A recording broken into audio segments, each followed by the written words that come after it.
YouTube is great for that stuff, for old stuff, And now you don't have an excuse. If your band just is ripping off Led Zeppelin, you have no fucking excuse. You have no excuse because you can go back and look at everything. If there was footage of cavemen on there, that's why it's there. It's information age. There's no reason why there should just be direct copies of bands existing anymore. It should all be influenced or, mutated. It really bothers you when bands do that, or? Yeah, because there's a lot of bands that just sound like Metal Box era PIL. They took the fucking most accessible thing, which was the disco beat, and it's just boring. Or a lot of bands that just sound like Gang of Four. There's a lot of Gang of Four. We even talked to Gang of Four about that. They asked us to cover one of their songs, but in Spanish, and when we were doing it, they would firsthand out of their mouth was a lot of these New York bands who they just laughed at.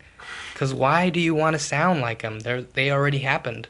Why can't you just sound mutated or influenced, not Xerox copied? And then with YouTube being as accessible it is in the information age, everyone should be able to do their homework. See who came first.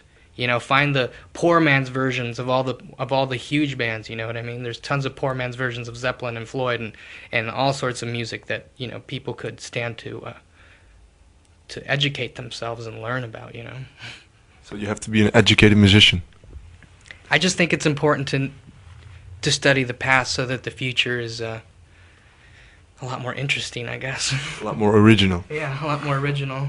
Or else we're just going to keep on looking for our favorite moment of the past and copying it, Like Lydia Lunch was talking to us and saying how I'm glad you're not just some 70s throwback.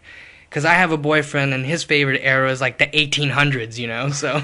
And I just thought, well, at least it's the 1800s. At least you don't have a lot of people trying to, pretend or dress like they're from the 1800s. But maybe if you go to Japan, allow the girls out there dress like it's the fucking 1800s. The little Lolitas, that's what they call them. Yeah. It's pretty interesting, yeah.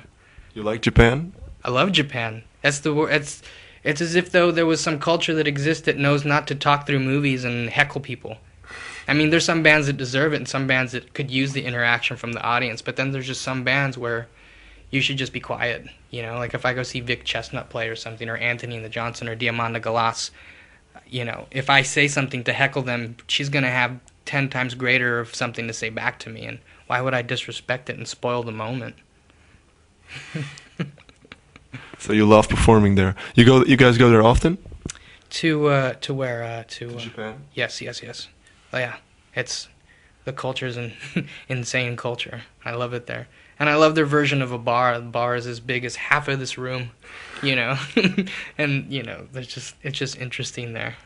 A totally different world. Yeah, completely different world. Even the record shopping there it's intense. And what are your touring plans for the coming time? To come back here because we bailed from here so many times and all the bad luck that happened. It's about time we come back to the place that accepted us first. Yeah. Is this the place that accepted you first? Yeah, most of Europe was. So when are you coming back? February, March, around then. We'll come back and play for a very long time. Yeah, you're going to play some awesome shows? I don't know if they'll be awesome, but they should be... Interesting. Yeah, they'll exercise our compulsive gambling. That's what it is. The gamble of it failing or it being fun. So you wanted to see people. You have humor as well. So who's your favorite comedian? Well, that might be Mitch Hedberg, Tony Clifton, Andy Kaufman. But Tony Clifton and Andy Kaufman are the same are the same person.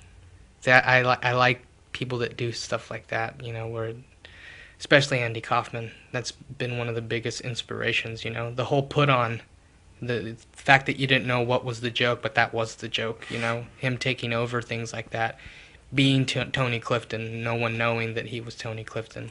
He was punk rock before punk rock had a costume, I think. So I'd say Andy Kaufman, Mitch Hedberg, a lot of the English more physical comedy, even the more modern comedy like the Mighty Boosh, stuff like that. It's an English show where it has like this jazz snob and this electroclash hipster looking guy who go through these surreal adventures. and it's great because I think somehow someone went inside my head and developed two characters that are like Omar and I, really. So it's kind of a cool show. So we can expect a lot from the DVD and all the fun on there. Yes, definitely a lot. Especially because we did these 5 videos the other day for different songs, and it was the one time everyone got to exercise just being a clown and having fun, and that hasn't been showcased enough with this band. I think people think we're a really, really serious, uptight band. It's not the case. And when are those videos coming out? Well, they come out whenever the label wants to release them with singles. They're called webisodes. It's just a fancy way of saying this can't be played on TV because of the content, so it'll be fun. So you've been naughty in those videos. Well, a lot of videos can't have, blood, smoking, drinking, this or that, and it just makes it for very limited, compromised art, really. And I'm sure they would play it over here, but in the States, there's a lot of rules, you can't do this, you can't, if you sold enough records, you could do whatever the fuck you wanted, but that's not the case. Well, thank you very much for the interview then. Well, thank you for having me.